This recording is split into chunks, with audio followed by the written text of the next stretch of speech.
তোর বাপের তালুক বাংলাদেশ, মুক্তিযুদ্ধ তোর বাপের তালুক। আমি জানি না আমার সামনে দেখা হবে কিনা, যদি দেখা হয় আমি প্রশ্ন করবো, আপনার মধ্যে বলছি।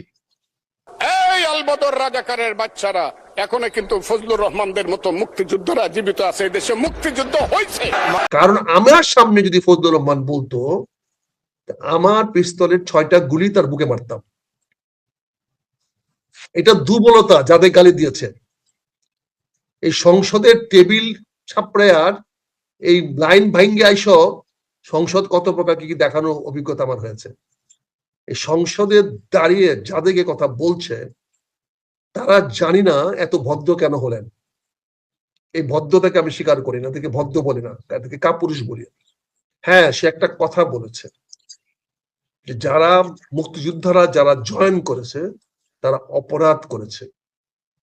আমি আমি তাকে জিজ্ঞাসা করব আমার সামনে বললে যে কি অপরাধটা আমি করেছি জামাত ইসলামে অংশগ্রহণ করে। তোর বাপের তালুক বাংলাদেশ, মুক্তিযুদ্ধ তোর বাপের তালুক।